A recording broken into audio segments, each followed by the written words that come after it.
The Galactic Naval Academy's pride and joy sat humming in the center of the training dome. The Kobashi scenario, a tactical simulation so complex that it had stumped every military mind in the galaxy for over 3 centuries. Named after the Zeltronian strategist who first conceived impossible scenarios, it was designed to test not victory, but how gracefully one could accept inevitable defeat. Commander Vexhai clicked her mandibles nervously as she watched the newest batch of cadets file into the observation deck. Among them walked Cadet Marcus Chen, the first human to ever be accepted into the academy. His presence had caused quite the stir across the 7 sectors. Humans were still considered a curiosity, their homeworld having only made contact with the Galactic Federation 37 standard years ago. The simulation is simple in concept, Vexhai announced to the assembled cadets, her translator rendering her chittering voice into standard galactic. You command a small fleet of 12 ships. Your mission: evacuate a civilian population from a planet before an unstoppable stellar phenomenon destroys it. You have limited fuel, limited time, and the population far exceeds your carrying capacity. She gestured to the holographic display. The mathematics are absolute. It is impossible to save everyone. The scenario has been attempted 47,000 times by cadets from every species in the Federation. The highest success rate achieved was 23% population saved by Cadet Zephyros of Titan Station, accomplished through optimal resource allocation and perfect timing. The human raised his hand. Marcus was unremarkable by most galactic standards. Average, height for his species. Brown hair, brown eyes, no natural armor or enhanced physiology like most other Federation races. But there was something in his expression that made Vexhai's compound eyes narrow. Question, Cadet Chen. What happens if someone beats it? A ripple of amused sounds passed through the other cadets. The Altarian equivalent of laughter. Centaurian whistle clicks. The subsonic rumbling of Titan delegates. Vexhai felt her thorax tighten with something resembling sympathy. Cadet, I appreciate your optimism, but the scenario is mathematically... But what if? Marcus interrupted, a breach of protocol that would normally earn a reprimand. Hypothetically, Vexhai stared at him for a long moment. In 312 years, Cadet Chen, no one has even come close to achieving a passing grade of 50%, much less beating the scenario. But if someone did, she paused, accessing her memory banks. According to Academy records, they would be immediately fast-tracked to command level and granted choice of assignment anywhere in the Federation. Good to know, Marcus said, settling back in his seat. The first 11 cadets took their turns over the next 6 hours. The Altarian managed 19% evacuation before her fuel ran out. The Centaurian achieved 22% through clever convoy routing, but couldn't overcome the time constraints. The Titan delegate, using advanced probability calculations, reached 24%, a new record that earned respectful acknowledgement from the instructors. Finally, Marcus stepped up to the command podium. Remember, Cadet, Vexhai said, her tone gentler than usual. This is about learning how to make impossible choices with grace. No one expects you to begin simulation, Marcus announced. The holographic display materialized around him. 12 Federation ships in standard formation, facing a planet of 4 million inhabitants with a red giant star showing early signs of instability. Estimated time until stellar collapse: 6 hours, 14 minutes. Marcus studied the display for 37 seconds. Then he began issuing orders. All ships, maximum thrust toward the planet.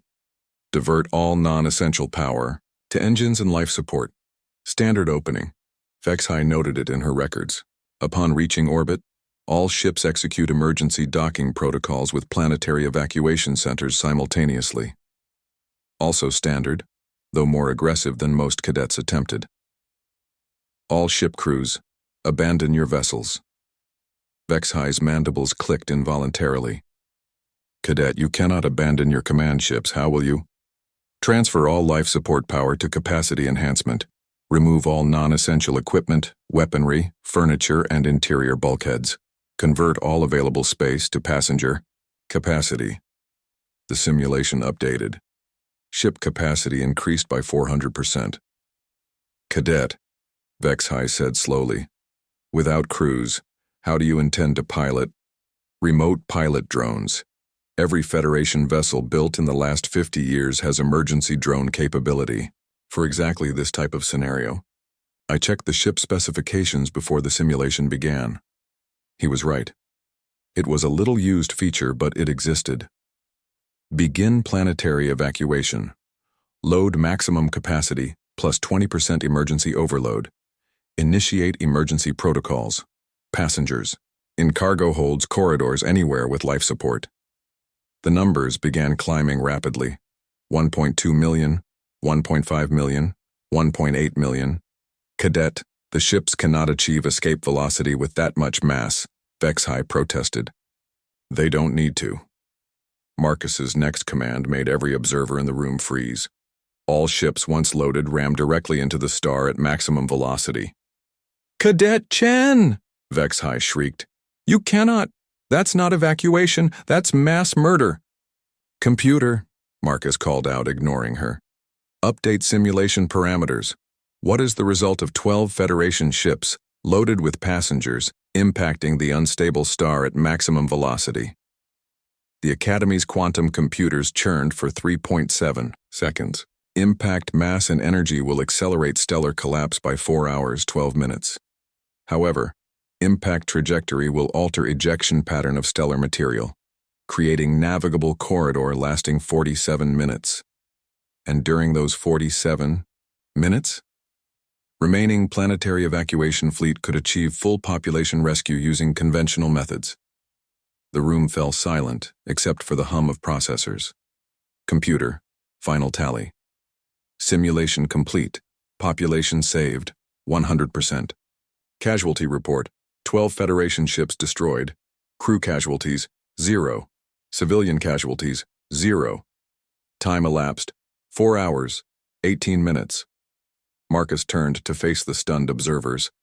The simulation assumed I had to save everyone using only the resources given, but it never said I couldn't change the fundamental parameters of the scenario. Sometimes the only way to win an impossible scenario is to break the rules everyone assumes you have to follow. Vexhai stared at the human.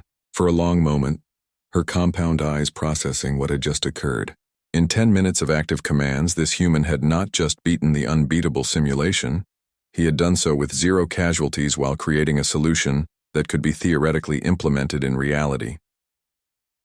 Cadet Chen, she said finally. Report. To Admiral Kethavar immediately. It appears you have just earned yourself a very interesting career. As Marcus walked toward the exit, she heard him mutter something in his native language. Humans don't like no-win scenarios. Later, reviewing the records, Vexhai realized that in all their calculations, all their scenarios, all their testing of military minds across the galaxy, they had made one critical assumption, that the rules of engagement were absolute. It had taken a human exactly 10 minutes and 37 seconds to prove them wrong. The Academy updated its records that day. The Kobashi scenario was retired permanently, but not before a new note was added to the file. Beware of any species that treats the impossible as merely inconvenient, and in the margins a single word in Vexhai's personal script, terrifying,